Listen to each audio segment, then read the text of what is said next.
League is back. Bears 1-0. Tar Heels 2-1 as we get set to go at Dorrance Field. Zac Tucci wins the opening draw for the Tar Heels, and we are underway. From Gray. Both these teams want to run, and a lot of forecasters think this game will be high scoring. Tucci wins the draw, shoots it himself. Bouncing back from that loss to Ohio State. Tucci is 2 for 2 at the X today. Heels are ready to play. You can just see it in their body language. You sense it on their bench. Today, I'm going to the rack. I'm beating this guy. And then he dealt with the double team really well. But there's a certain confidence. And how about Zac Tucci? 4 for 4 on faceoffs today. From Tufts, and actually replaced the guy he beat in that game, Lars Tiffany, at Brown. He's a fascinating story in leadership. Okay, he played college football and baseball at Tufts, graduating in '95. He never played lacrosse. And he's adopted this up-tempo style, this team to championship weekend. Tillman needs to make an impact. Back on the board after those 3 points against Colgate, only points of the season.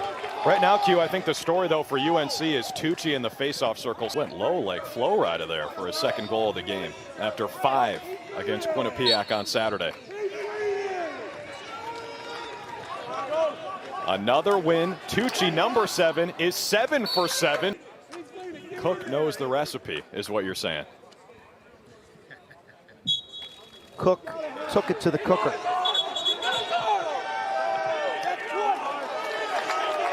Finally, Brown is going to win a faceoff here after Tucci won the first 7.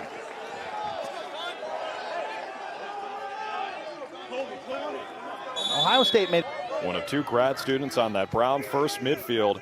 3-0 run for the Bears. We're 1 for 8 in the faceoff circle, but have tied this game at 4.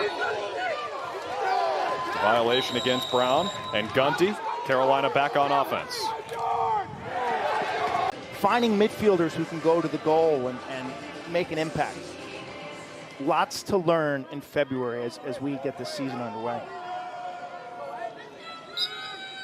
Yeah, these teams are going to look completely different a couple months from now as Tucci wins another faceoff.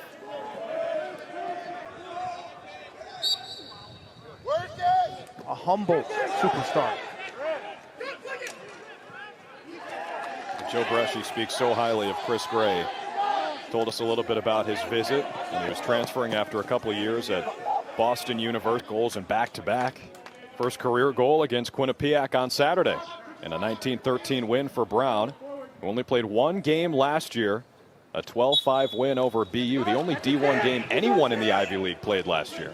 I thought it was amazing that Coach Daly, how actively they were trying to pursue a 5-game season to hopefully go 5-0 and represent the Ivy League in the NCAA tournament.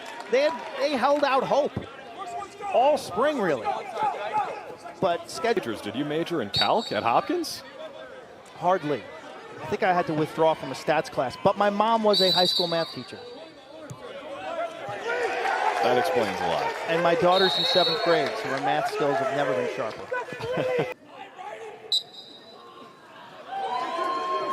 Another face-off win for Tucci. 10 face-off wins for UNC, 4 for Brown. Kelly with his 6th goal of the year. He had 3 assists in the game, and that's his first goal today.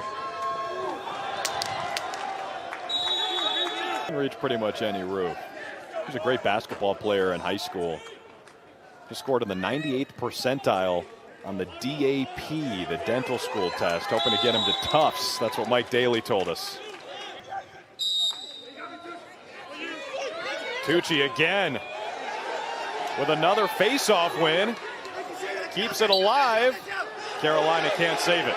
Ogevin now on a 17-game point streak. That is first goal of the day. Like he's Seabold. He's Max Seabold reincarnated. Tucci's been dominant in the faceoff circle today, 13 for 18. But his team is now down by 1 for the 2nd time today. On the violation, it's Brown ball. Gary Gates' first trip to Klockner as a head coach on the men's side. That is going to be a fun watch Saturday on ACC Network after the stick check of Andrew Tyre. They're back and ready for action. He wins the face-off for Carolina. Wow, I mean, this is a face-off. We could have a 45-minute debate, lecture about Gray in the lineup. Said he's taken the next step in terms of nutrition, film, and experimenting with creativity.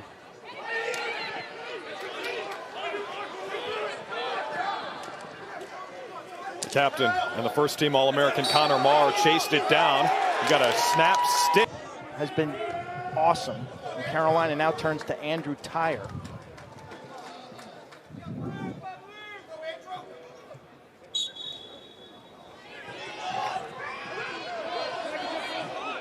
Rain this morning. The face-off guys in there spinning, how the traction's an issue. When's the light bulb going to go on? Or maybe we're seeing that now from Carolina's offense. I got to start seeing it from some of the freshmen. He's a highly recruited. He's real slick around the neck. Back to a 1-goal lead for Carolina. Another face-off win for Tucci, number 7, who's back out there.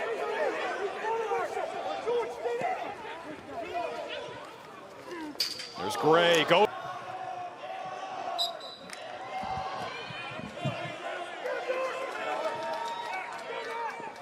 Surrounded by an inexperienced close defense.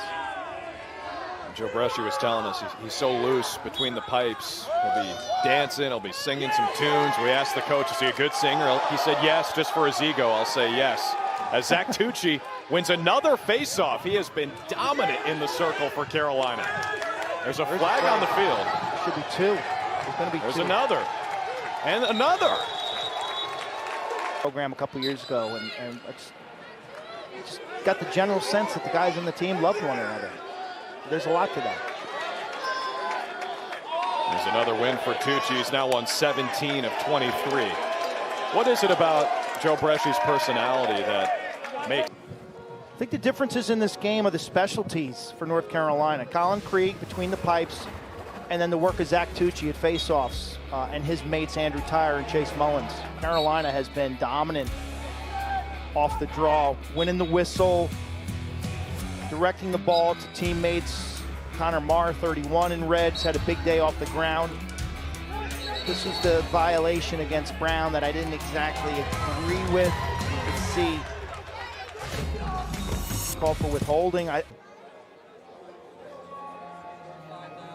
There's Tucci. No relation to Stanley. Zac only 4 for 15 Saturday against Ohio State. And Inacio, who's bounced back in a big way today.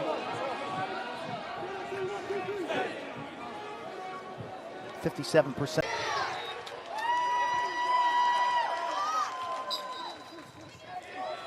Eight points for Jacob Kelly today. What a game for him, and what a game for Zac. Don't call me Stanley Tucci. He has dominated, has been phenomenal between the pipes. Brown only down by 3 despite that cue is pretty impressive.